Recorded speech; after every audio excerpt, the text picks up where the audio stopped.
Star Radio UK to get all the information and tips that you need to become a successful entrepreneur and become financially free.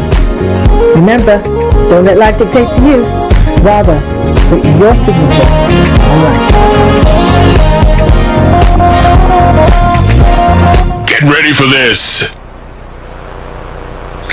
Good afternoon, ladies and gentlemen, and welcome once again to the Bebe Means Business Show. I'm so glad that you're able to join me this afternoon. So glad to see you once again, and we're grateful that you are alive and well and safe and good to go.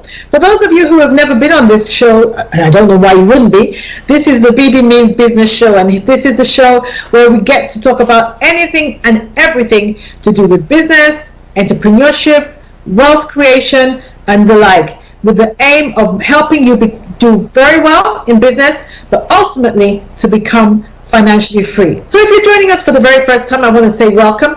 I'm your host, Bebe Clement, and I run a group of small companies.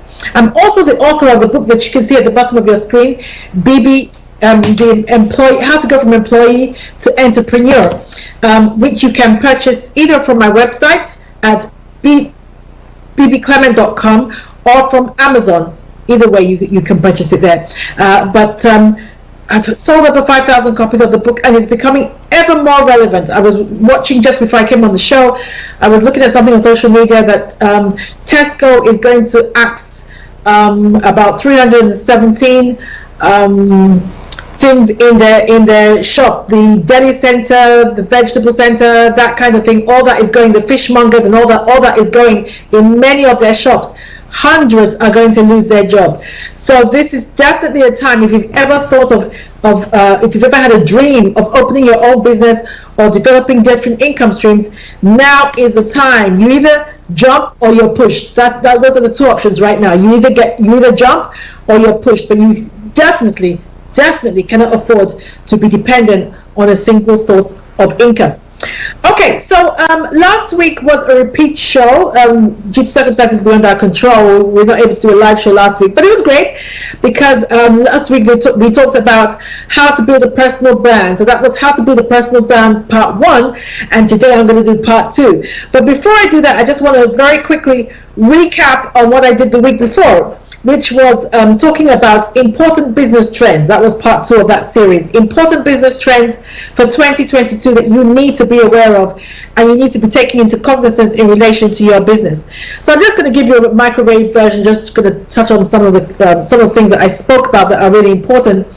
One was an increase in mobile marketing. And when I say mobile marketing, I'm talking about your phone. Most people are now accessing the internet via their phone, not their laptop, via their phone. Even when they're working, a lot of them have their phone right next to them. So this is probably the best channel to market through. If you want to reach your customers, this is probably the best channel to do it. And you can use it by sending out mobile push notifications. That's one way in which you can do it.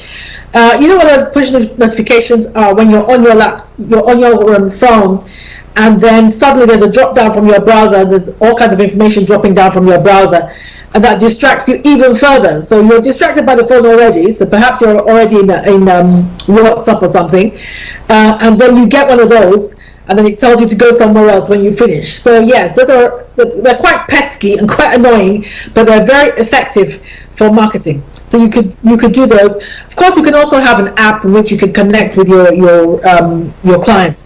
Then we talked about social responsibility, that younger customers in particular. So if this is your demographic, if younger customers are your demographic, younger customers are no longer interested in you just making money. They don't want to buy from companies that all they want to do is increase their bottom line.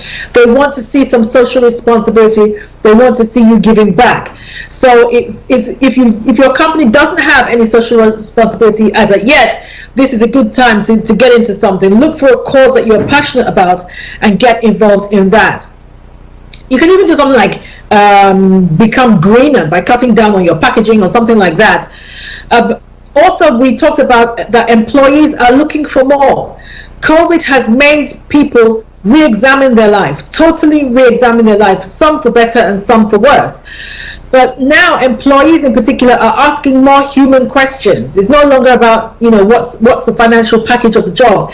They're now beginning to question the very core or the very nucleus of their jobs. Why am I doing what I'm doing?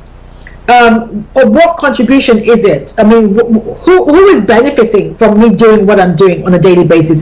Is it just adding to the bottom line of somebody's bank account? Or is it, does it have any effect on the universe or on other people's lives? What exactly am I doing as an employee? So they're beginning to ask those kind of questions. And of course, as employers, that has ramifications for you and I. When you're thinking about putting together an employee package, money can no longer be the carrot or the only carrot. There's got to be other things involved that you can use to retain, not just to attract, but to retain good talent. Retain good talent is really important.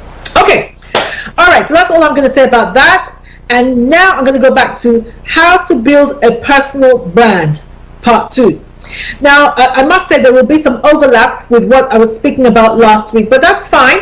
Repetition is a great teacher. And of course, not everybody was tuned in last week. And there'll be some things that I will say that I'll have a different slant on them, so that you can get a wider perception of what is important in relation to building a personal brand. Now, why exactly do you even need to build a personal brand? Well, one of the first things that building a personal brand does is, how these big brands are, the Apples, the Coca-Colas, and all those kind of brands, they have massive, absolutely massive marketing budgets, absolutely massive. And small companies, small businesses don't have that. We don't have that kind of luxury. But building your business as a personal brand enables you to compete with the big boys on the global market arena without having that massive marketing budget. It enables you to compete with the big boys. So this is definitely something you want to do. Now, another reason why it is important to build your business as a personal brand is because people don't buy or tend not to buy with their brain or with their thinking cap on. People tend to buy your products and services with their emotions. Most people's purchases are emotion driven. And so, if you look at, there's people who buy stuff, what they call it, consumer therapy, yeah. Shopping therapy or consumer therapy. Some women go shopping when they're depressed. That kind of thing. I remember meeting a woman who told me that every time she's depressed, she goes and buys perfume, and she had a whole cupboard full of perfume. So, and then even some of the clothes, if we look at, especially us girls, if you look in our wardrobe, some of the clothes that we bought, clearly you can tell are emotion driven because they're very ill-advised. You think about a month or a week later, you're thinking, oh my God, what was I thinking when I bought this dress? There's no way I can pull this dress off. So, we tend to buy through our emotions, and it doesn't matter what we're buying. That is a general rule. Again, the guy, I often use this as an example, the guy who goes out, who's, approaching 50, who goes out to buy a red sports car, he's not buying a sports car because he needs a sports car. He's probably got a people mover parked in his garage. He's not buying a sports car because he needs a sports car. He's buying a sports car because he's buying into a dream. He's buying into everything that went wrong in his life, and he wants to compensate himself for every dream that wasn't fulfilled in his life, and he wants to use this as compensation. That's why he's buying. It's not that he needs a sports car. So these are the kind of things that you need to be aware of, that people buy with their emotions. They make human decisions. So if that is the case, the more that you can humanize your product, the better. So you might be thinking, oh my God, if that's the case, it's probably easier to do that if you're selling something like clothes. But I'm a lawyer or I'm an accountant. How am I ever going to do that? Well, it can actually be done. There is no product that cannot be humanized. And I often talk about one of my favorite brands, if not my favorite brand, which is Apple. And I think Apple has been excellent at doing this. They were just, Steve Jobs was just in a class of his own at doing this. Now, I've got to be honest, I'm not absolutely sure whether Apple products are indeed the best in the tech space. I don't know, but irrespective of that, it's irrelevant because they're the number one brand in the world. And the reason why they're not the number one brand in the world is because they helped us form a relationship with technology. Prior to Apple coming on the scene, the kind of relationship we had with technology was merely one of functionality. You used your computer because you needed to get online or you needed to get some work done. End of. That was it. But when Apple came along, Apple did a number of things with their products that enabled us to begin to make a connection, an emotional connection with their products or with technology. And I want to run through some of them because I want you to begin to think about your. Hopefully, it will spark something on the inside, or it will give you an idea as to what you can do to help your clients form a relationship with your products. One, they changed the shape. You remember how, well, those of you who are younger may not, but those of us who are older, when computers first of all came out, they were massive, and they were chunky, and they had a standard shape. They were just rectangular, and they were boring. That was it. The first thing that Apple did was they changed the shape. You remember that? They introduced curvy computers. So they carved out, or they halved off all those sharp edges, and they introduced curves in their computers. You remember the Apple computers, how they were? And there is a reason for that. That's quite important. You might be thinking, well, how is changing the shape of the product going to make me connect? You'd be surprised. Curves have been shown by scientists to have an effect, on a subliminal effect on our psyche, which is why guys are crazy about women who have curves. The same reason why the Coke bottle, the original Coke bottle, appealed to people, because it invoked the shape of a woman in their psyche. So again, the shape is important. Then they introduced colors. You remember the Apple computers had colors. Some of them had like a red background or a blue background. It was translucent at the back, so you could see the color inside it. It was red or blue or whatever. Again, colors, a lot of science, a lot of research has been done on this. There's a whole science behind it, that colors have an effect on the way that we connect with things.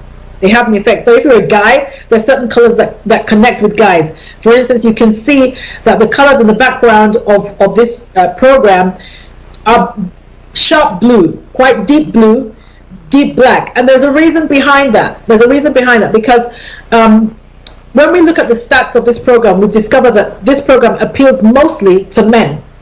Usually it's about a 70-30 split. Mostly to men between the ages of 35 and 45. And the colors blue and black, research show, appeal to men. If those colors were lilac and lime or whatever, it would have a different effect. So colors are very, very important. These are things that you need to be thinking about when you're building your brand. Then other things that Apple has done or fed into their building their brand was the sheer enigma of the founder, Steve Jobs. Now, I know he co-founded it with Steve Wozniak, but Steve Wozniak tended to stay in the background. It was Steve Jobs that was the face of Apple. And the whole story behind Steve Jobs, really built the brand. So much so that, Steve Jobs became synonymous with the brand. Now, even though Steve Jobs has been dead for quite a few years, and they have a new COO, I'm sure that most people have no idea who the current CEO, they can't name the current CEO of Apple, but they will always remember Steve Jobs. Actually, let me use that as a bit of a quiz for you. If you are watching on Facebook or Twitter or anything like that, I want you to type in the chat, who is the current CEO of Apple?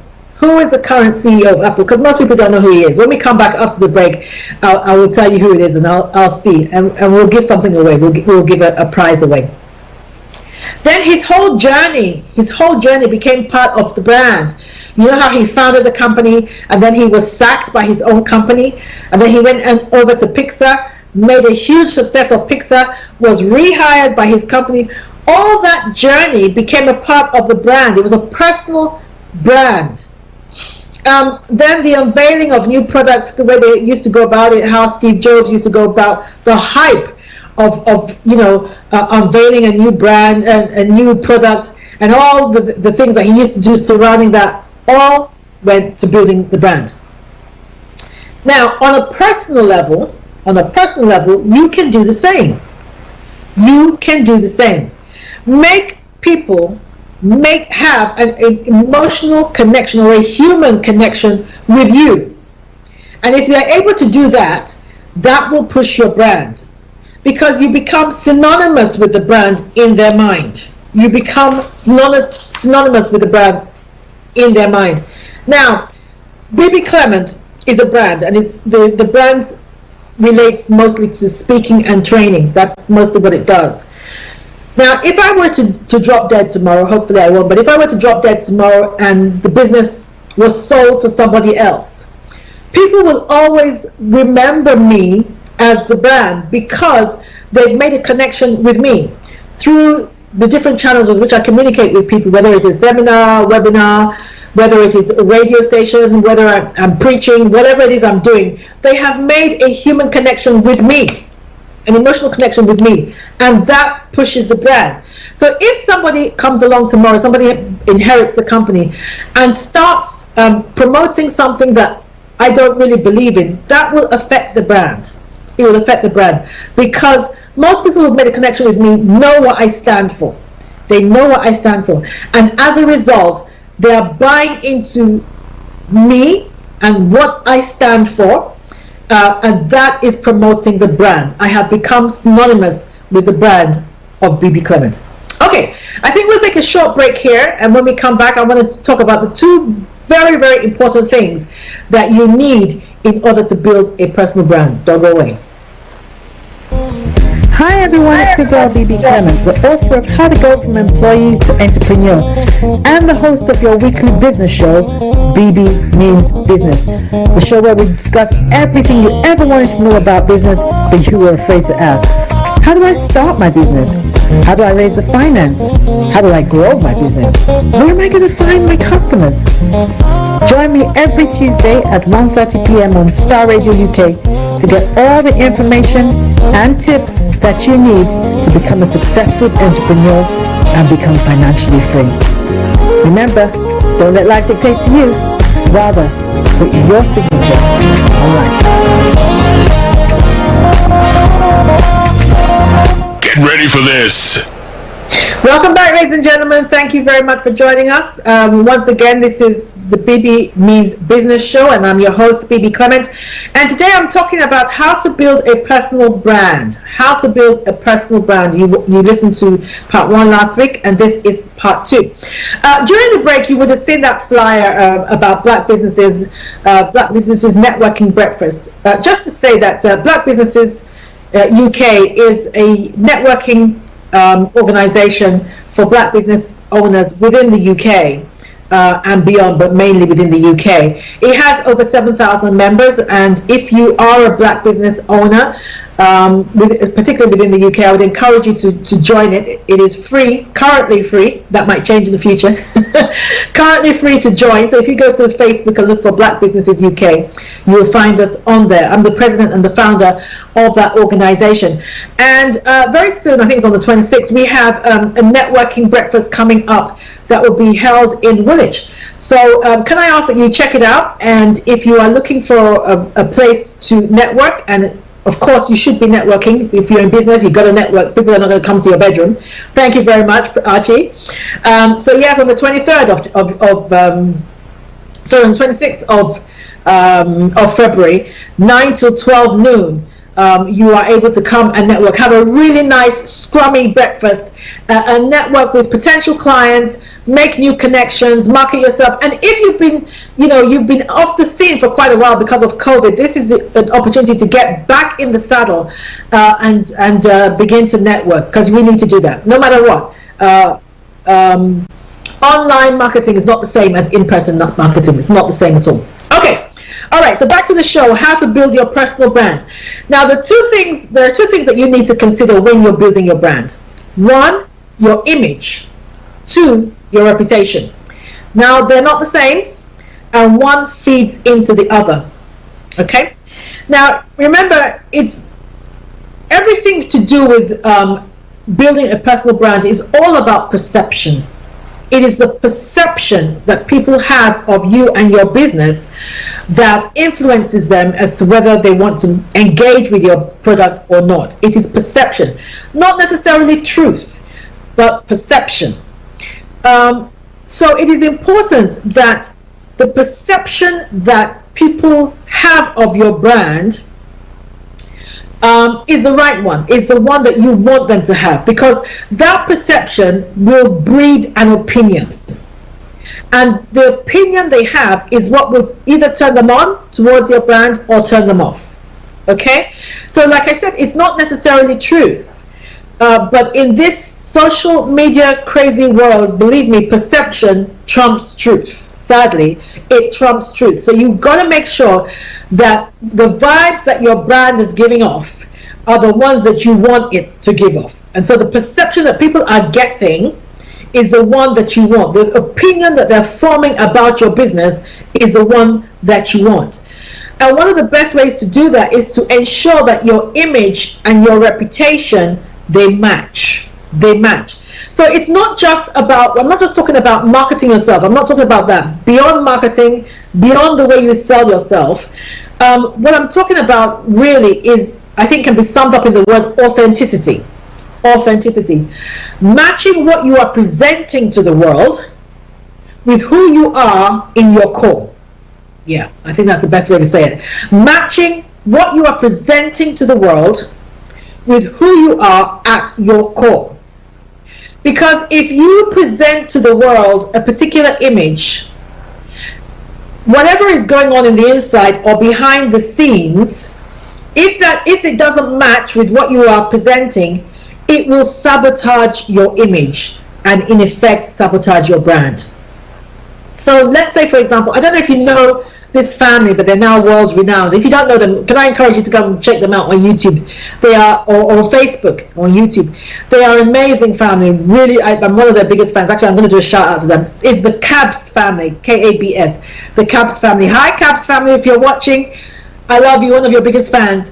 And it's about a family in London, husband, wife, and 3 kids. And the whole skits that they do is just around their family. Just around the family. Music plays a huge part in their life, so it's usually around music, about the kids singing and dancing and then getting involved and things like that. But it's all about family life. It's all about wholesomeness. It's all about clean living. It's all about prioritizing the family, and they give off a very wholesome, loving image. The children are very free in their relationship with their parents. The parents are very involved in their children's lives, take a lot of care and all that kind of thing. Now, that is the perception that we who are watching those videos are getting. That this especially for the guy, because it's a husband and wife, and often it is the husband that does the videos, especially for the guy, because the guy comes across as a very loving and caring father who's very involved in his children, is very engaged in his family life. There's always videos of his wife kissing him. There's very loving and all that kind of thing. Now, it would be a disaster. You imagine having given off those kind of vibes, because they are now a brand, they're now a global brand.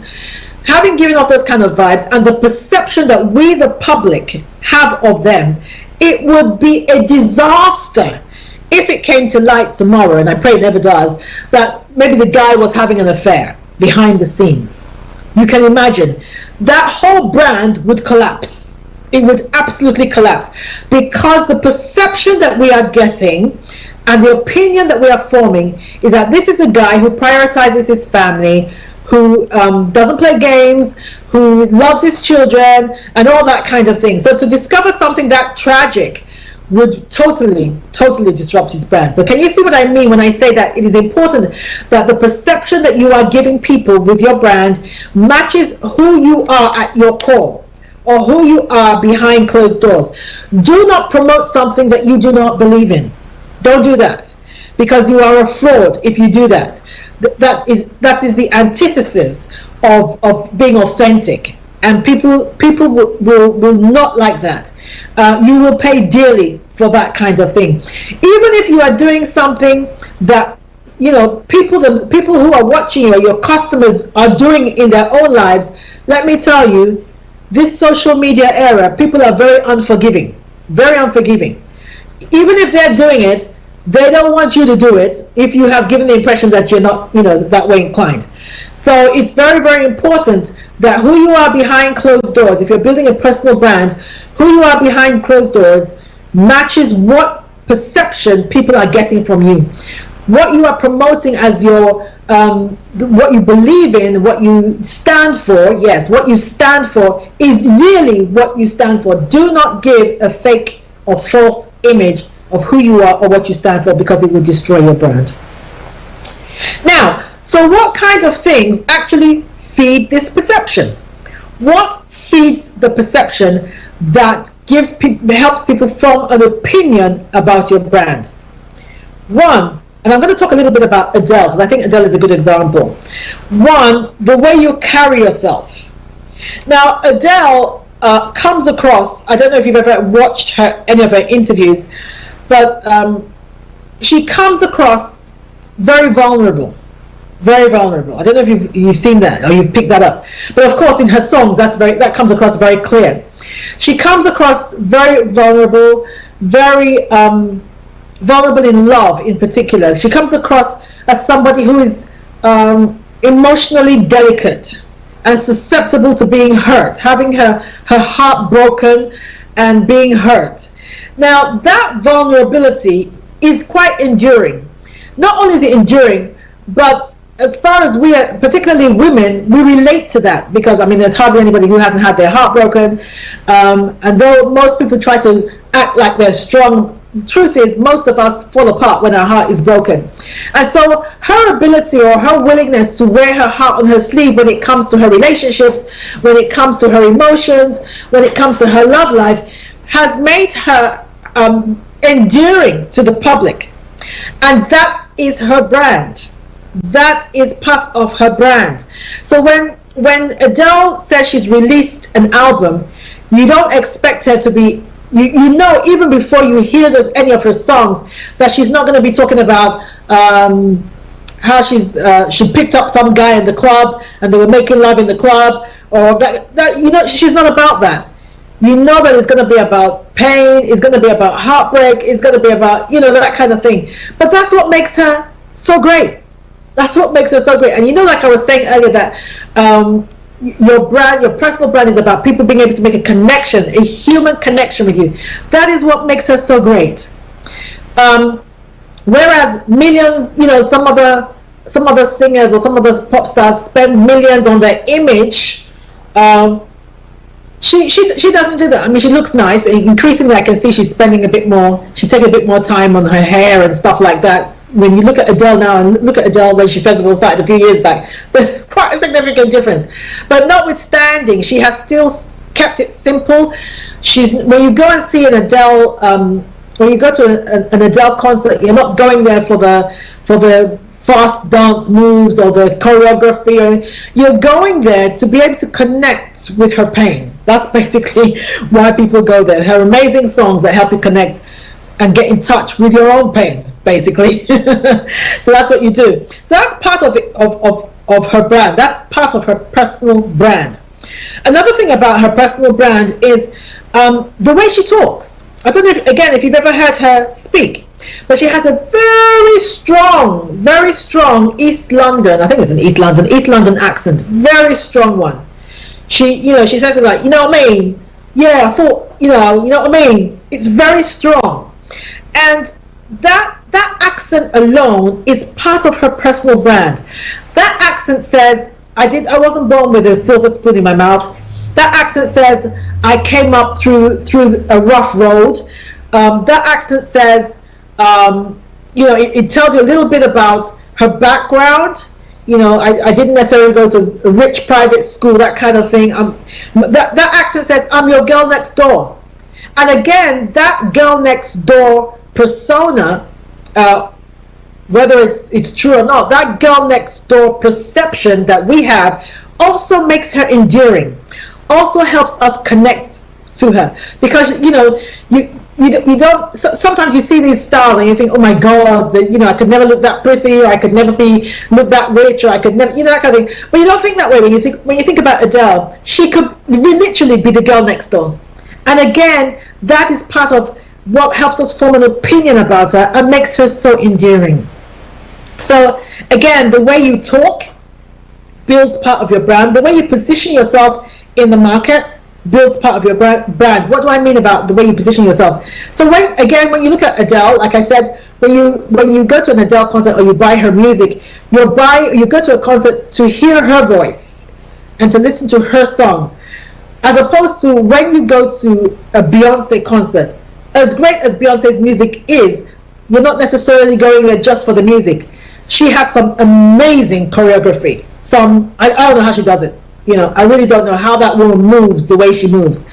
But the choreography, the stage set, the whole aura and the arena, the whole stage setting is just out of this world. So even aside from her singing, just the whole backdrop and everything like that, the changes, the costume changes, the outlandish costume changes, the dance moves, everything, all that is why you go and watch Beyonce, which is different from why you go and watch Adele. So, and both of them are fantastic, nothing wrong with either of them, both of them are fantastic, but both of them have positioned themselves differently in the marketplace, in a different space in the marketplace. Okay? The way you dress, again, is part of your brand. When you're thinking sexy, you don't think Adele, you think Beyonce. So if you're looking for sexy, you're looking at Beyonce. Okay? So again, these things are really, really important. Then when you look at the marketing material that you put out there, in whatever format you put it out there, your marketing material also feeds your brand. So what does your marketing material say about you? That's really important. What is the message that you want it to say? And is it saying that?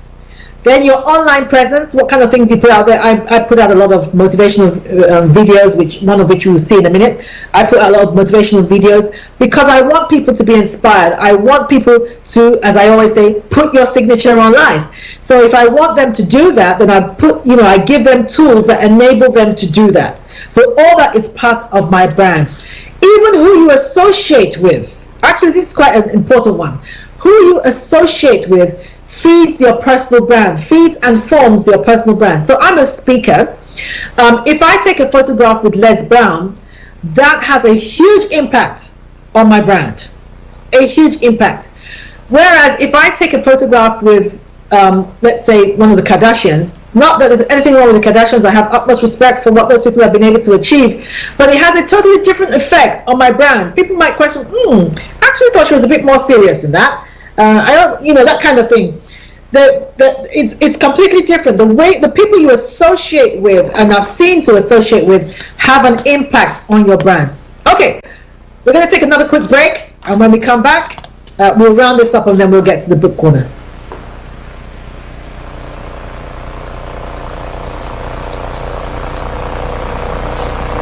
Okay, gonna take a break right here. See you in a minute.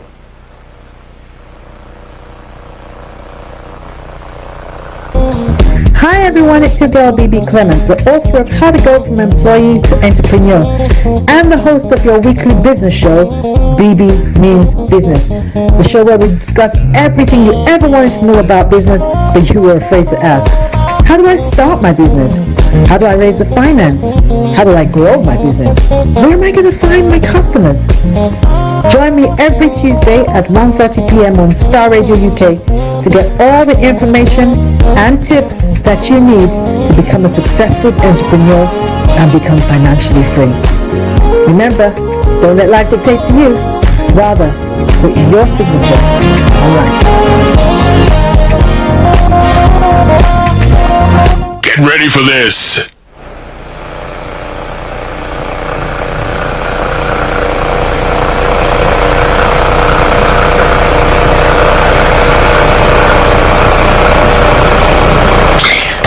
Welcome back, ladies and gentlemen, and once again You are tuned into the Bebe Means Business Show, and today we're looking at how to build a personal brand. How to build a personal brand. Now, a brand has to be carved. A brand has to be carved. You can't just leave it to chance and hope that what I'm putting out there will have the desired effect. No. You have to shape the kind of perception that you want people to have about your brand or about your products and services. So it's important that you sit down and you think, what do I want my brand to say to people? So one of the things that you need to do in order to have the desired effect in relation to your brand is, one, you need to clean up your social media. Comments and opinions and pictures that may not be in line with the perception you want people to have about you, remove them. So if you want to be taken seriously in the marketplace, pictures with body parts hanging out and all that are not going to feed that brand. So you need to take that. You need to take those kind of things down. Or if you've made remarks that will harm your brand, perhaps you had a particular position on a particular topic years ago. We've seen how some racist remarks that some celebrities had a few years ago have come back to haunt them. Kevin Hart was not allowed to host. What was it? Was it the Grammys? He was due to host the Grammys, and then the LGBT community brought out some homophobic comments that he'd made some years earlier, and he had to. He was no longer able to host the Grammys. So these kind of things are quite important. So have a sweep of your social media. Make sure that if there are any comments or pictures or whatever that do not feed the kind of image that you want or feed the perception you want people to have about your products are on there, you need to remove them. If you're going for sexy, or you're going for raunchy, or you're going for controversial, then by all means leave it on there. But if you're not, then you need to clean that up. Then get a website that clearly spells out your message and all the official information about you, so that everything about you can be found in one place. On my website, which is bbclement.com, I have a section that's called My Story. And on that section, on that page, people get to know about my journey, my struggles, my victories, my beliefs, and all that. People get to know that. So I would encourage you to do something like that. And I can't tell you the number of people who will come back to me and say, oh, Bebe, I read your story on your website. I never knew this about you. I never knew that about you. But again, it has helped them make a connection with me. And remember, people buy from those they know, they like, and they trust. So those kind of things help in promoting those three things. So I would encourage you to do that. Okay. Now, the benefits of a personal brand. One, your identity. People get to know you and identify with what you do, and that's important because they begin to see themselves as part of your journey and see you as part of theirs. Really important for a personal brand. Authenticity, I've spoken about already. Authenticity builds trust, and as you know, trust is a currency when it comes to business. So that again is important. Specificity, that means they come to you for specific things. That's good. That means, when that happens, that means that you have carved out a niche for yourself in the marketplace. Don't be running helter-skelter trying to get everybody and anybody and everybody to engage with your products. No. You have to position yourself in a particular niche. You have to carve out a demographic for your product or your service. So when people come to me and they say, oh, Bebe, you know what, I was thinking of a speaker. We're having a seminar at work on wealth creation, and I thought, oh yes, I must speak to Bebe Clement, see if she could come and be a speaker. Or perhaps a pastor calls me and says, oh, I want to train my pastoral team on leadership, and I thought about you. That means that I have successfully carved out a niche in the marketplace. I have specified, I've been specific, and people have related to me for a specific area, and that's what they come to me for. And that's what you need to do. That's what you need to do. Okay, exposure. Your exposure will grow. The more that you build your personal brand, your exposure will grow, and such exposure expands your network and positions you as an expert in your field. So your opinion and your expertise will be sought after, which only breeds feeds your brand even further. So how do you create your brand? One of the things I would do is look at your strengths. I'd advise that you swim with the tide of who you are at the core. rather than launching yourself into a direction that you think will make money. I'm going to say that again because I think it's important. Go in a direction that resonates with who you are at your core, rather than going in a direction that you think is going to make money for you. It might take a little longer for the money to come, but it will be longer sustaining, and your brand will last longer. So what are you naturally good at? What are your convictions? What are your convictions? What are you passionate about? Those are the kind of things that you should go for.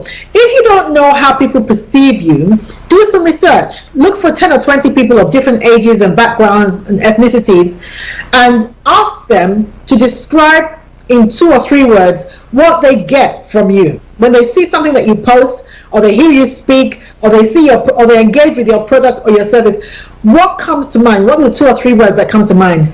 Take a note of the words that come up the most and begin to fashion your brand around those words.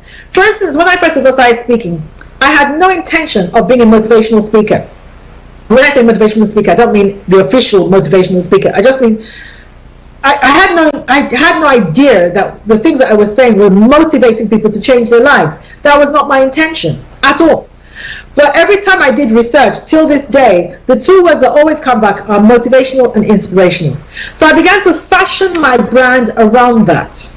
Now, if your research shows that the vibe that people are getting is not the one that you want, then you need to begin to recarve or reshape your personal brand. Okay? So that's the reason why you do research. Values are very important. Your personal values are very important. What are the things that you would stake your life on? Things that you would refuse to compromise on. Things that you believe in. Those are the kind of things that you should push as part of your personal brand. For instance, and before I say that, people tend to connect with people who have strong convictions about something. Again, in this wishy-washy social media world where people just fall for anything, any fad that comes along, people follow it. People are attracted to people who stand for something, who say, come hell or high water, this is what I stand for. Like it or lump it, I ain't gonna move on my on the way I feel about this issue. So for instance, my Christian faith has become part of my personal brand. Even though, for instance, this show is about business, it's not about Christianity, but I have been able to interweave into this show a series called Faith and Finance, and that represents and explores my Christian convictions, particularly about money. I will often go and speak, even if I'm speaking in the city or I'm speaking in the corporation and I'm doing a corporate talk, I will often say I am a Christian, and some of the things I'm going to say today are motivated or pushed by my Christian convictions. Now again, that is something that people can connect with. It either turns them on or it turns them off. Either way, I really don't care. I'm not going to move on that issue. So but again, it has become a part of my personal brand. So people who are Christians and who are interested in building wealth and that kind of thing will connect with me. They connect with me. Okay. Inspiration from someone who is successful in the space that you want to get into. You can do that. Find other people who are in that space, and again, they will help you. You connecting with them helps build your brand. It helps build your brand. Okay. Establish your credentials and incorporate them. So these might be professional. It might well be that you need to let people know why they need to connect with you, why they need to engage with your brand. So for instance, I might say, if I was talking to a set of lawyers, I might say I own a law firm. If I was speaking to a set of corporate business people, I would say to them, I own a corporate law firm, which I do. So again, establishing your credentials becomes a part of your brand. So they know that, okay, she's not just talking, she's got something behind her. She has a degree in law, she has many years experience in law, she even has a law firm, that kind of thing. All that becomes part of your brand. And the reason why that is important is because whenever you engage with people on a subliminal level, whether they voice it to you or not, they are asking this question. They're saying, who is this person? What do they have? And why should I pay them any attention? Those three questions are being asked on a subliminal level, and sometimes even they don't know they're asking that question. But that question is being asked: who is Bebe Clement? What does she have? What is she gonna? How is she gonna change my life? And why is she deserving of my attention? Or why is her product deserving of my attention? And establishing your credentials helps them answer that question. I'm worth your time or your attention because I have a wealth of experience in the area of small businesses and business and entrepreneurship. Okay, so last week I spoke about some of the things that you need to build your brand. I'm not going to go into them. I'm just going to mention them: your logo, your colors, your strap line, your website, your brand story, which I think is really, really important, that kind of thing. All those things feed your brand, and they're very, very important. There's one particular one I do want to mention, and this is mobile communities. Very important. Now, mobile communities is where you invite your clients to become members of a particular community. So on Facebook, I might have the Bebe Clement Facebook page, and it's a members only one. So it's not for people who have a peripheral engagement with my brand, but people who are more serious about knowing who I am, what I do, connecting with me, buying from me, learning from me, that kind of thing. So you have a members only group, and that way you stay connected with them. You can post things about your goods, your products, post things about your activities that is not widely known to the general public. And this is important, very, very important, because research shows that fully engaged customers are 23% more likely to spend with your business. Fully engaged customers, where there's a constant to and fro, you're feeding them information, you're telling them about your activities, you're letting them know what you believe, that kind of thing. Fully engaged customers are 23% more likely to buy your product and your service. So this is something that you can't ignore.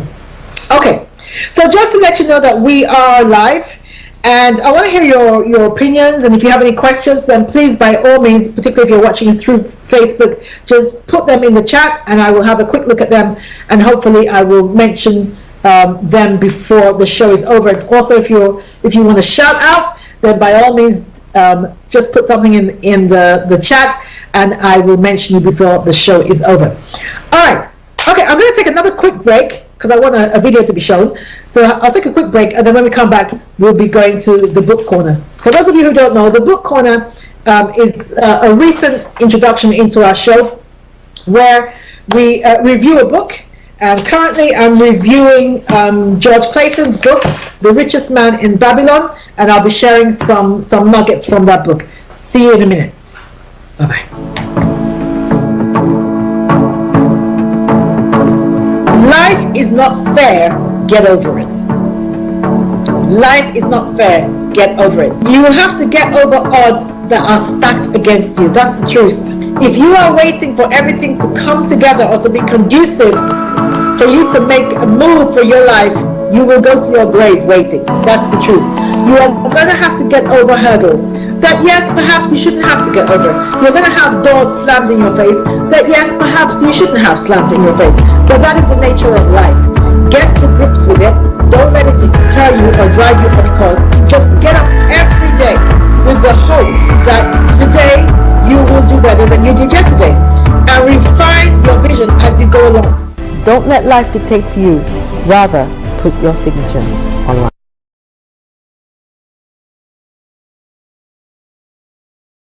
Entrepreneur and the host of your weekly business show, Bebe Means Business, the show where we discuss everything you ever wanted to know about business but you were afraid to ask. How do I start my business? How do I raise the finance? How do I grow my business? Where am I going to find my customers?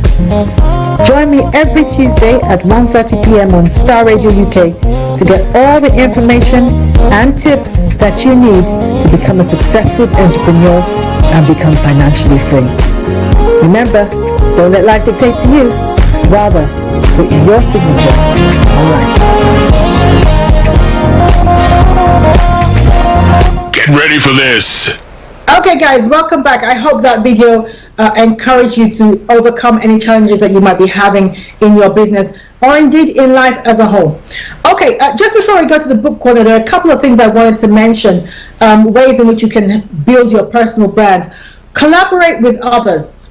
Collaborate with others. When you collaborate, you have access to other people's network. So in other words, you come to the attention of a whole group of people that you probably would never have come to their attention. So look for how you can collaborate. And those of us who are in the Black community, we've got to get away from this whole mindset of, oh, I mustn't share, or I mustn't give out too much information, or I must... Look, get away from all that. If you go online and you look at the people who are most successful, they're the people who share their information, who share their talent, who share their giftings the most. Those are the ones who are doing well. So you need to come away from that whole mindset. Listen, there's room for all of us. There's lots of room at the top. It's at the bottom that people are scrambling. There's lots of room at the top, believe me. So collaborate with other people. Volunteer your time. Everybody has to pay a price. So volunteer your time as a guest speaker or at relevant events and networking, seminars, that kind of thing. Don't always think about the money. Credibility is just as important as money. Credibility is currency. And people don't know that you're credible until they engage with your product or your service. So look for opportunities for which people can do that. Then become an active member of your community. Because you cannot stay within the remit of your ethnic backgrounds. Listen, again, you got to get away from that.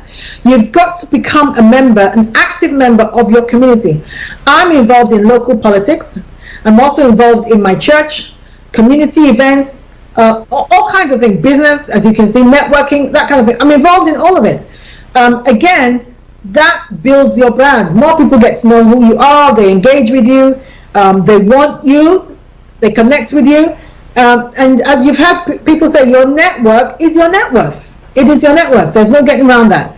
So pick events that you can get involved in that you're really passionate about, as opposed to things that you think, that you have a financial interest in. Okay. All right. So now we're going to have a look at the book corner just before we go very quickly. And as I said, we're looking at the richest man in Babylon. And one of the things that he said is, money will make you more of what you already are. Money will make you more of what you already are. And what he means by that is, you don't suddenly turn into somebody else when you become rich. It merely magnifies who you were already. So if you're stingy and you think the reason you're stingy is because you don't have a lot of money, that is not true. It's not true. When you become wealthy, you will become even more stingy. Trust me, you'll become even more stingy. Those of you who are of the Christian faith and you struggle to pay your tithe, and the excuse that you give is, if I pay, I hardly have enough money to cater for myself now. I can't pay my tithe. But God, if you bless me, I will begin to pay my tithe. God is not mocked and is not fooled. You will not pay your tithe when you become a millionaire. If you do not pay your tithe when you earn £100 a week, you won't. It's that simple. Money makes you more of what you already are. So also, money is not the measure of a man. Money is not the measure of a man.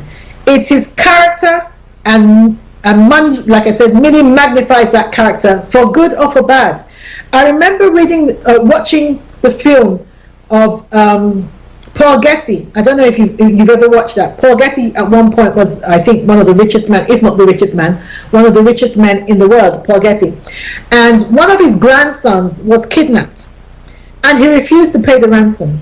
He refused to pay the ransom. He only agreed to pay the ransom when the kidnappers cut off one of that poor boy's ears, because this boy was in his teens at the time, cut off one of his ears and posted it to the press. And it was identified by his mother as indeed being her son's ear. It was only then that Paul Getty agreed to pay the ransom. And even then, he didn't pay all the ransom. He paid an amount that was tax deductible. Can you believe it? Your own grandson. He only paid an amount up to which was tax deductible, and the rest of the money he lent his son to pay the ransom. Paul Getty, the richest man, or one of the richest men in the world. So again, it is nothing to do with the amount in your pocket. Money does not make a man. It doesn't make a man. Those of you ladies, those of you who are looking to get married, money does not make a man. Believe me. So you need to be looking for something deeper.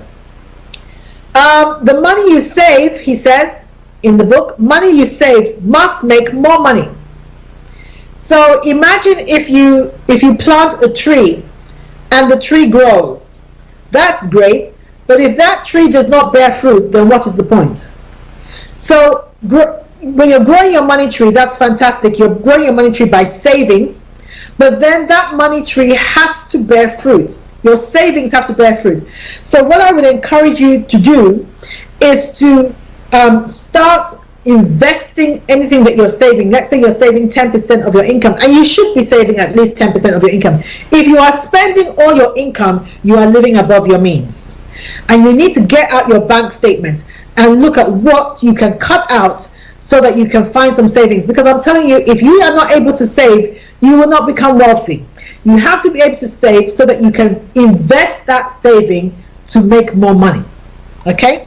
You must invest your savings to make money. So let's say you take 10% of your income every month and you invest it in, I don't know, shares or bonds or whatever, every month. That's how you make your money make money. It's really important that you do that, ladies and gentlemen.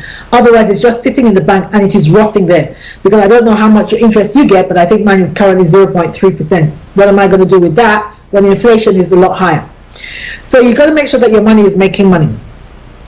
Now, look at your wealth, like I said, like a tree. It starts from a seed. That's another thing that he said in his book. He said, wealth is like a tree. It starts from a seed. So don't ever think it's too early to begin to save or to begin to invest. It's not. I began to teach my children about investing before they were 10. And I made sure that by the time my kids went to university, they were already heavy investors. So they understand when something new comes along, I send it off to them and say, check this out. Is it something you want to invest in? So the whole point is, or my hope is that by the time they finish uni, they have enough money such that they have choices. If they decide, well, actually, I don't want to work, I want to do something else, I want to spend the first 2 years of my graduate life going around the world, they can afford to do that because they have investments. They have different income streams. That's the plan. And I wish the same for your kids that I wish for my kids as well, so that, you know, they have choices in life that we didn't have. So it's never too early to start, and it's never too late. Don't think, oh, well, all this wealth creation thing is good, but I've missed the boat. I'm in my 50s now. I'm in my 60s. No. You're not too late. I have known people start a business in their 60s and become millionaires. So please, it is not too late. Our steps are ordered by God, and it is only God that determines when a thing is too early or too late. But you don't for a moment think you've missed the boat, because it's not true. And besides, what's the alternative? The alternative is to sit there in a life that you're not happy in, wearing what you don't want to wear, driving what you don't want to drive, living where you don't want to live, when you have the potential or the possibility of becoming financially free. Even if that possibility is only 1% chance, or 1% chance is still a chance. But if you do nothing, that's the end of the story. Okay, so I think I've given my opinion on that. So I think it's been a really good show, and I thank everybody. I want to thank my producer Archie and Frank for the hard work that they do. Really grateful for all that you do to make the show a success, and for all the viewers who tune in week after week. It is amazing, honestly, the feedback I get. Some of the people who call me and say, oh, I listen to your show, I'm like, really? I'm so grateful. From all corners of the earth, I get calls, I get texts to say, oh, I listened to your show, thank you, it was really good. So thank you so much for your commitment to the brand, and I hope you enjoyed the show. Next week we have a lady on the show called Ngozi Okure, and she's going to be talking. She's a prolific author in the area of wealth creation. Hopefully, I'm talking to her at the moment, hopefully we'll have her on the show next week, and you will learn a lot. You will really learn a lot from that. Okay, have a great week, and as I always say, don't let life dictate to you, rather put your signature on life. Bye-bye. Life is not fair, get over it. Life is not fair, get over it. You have to get over odds that are stacked against you. That's the truth. If you are waiting for everything to come together or to be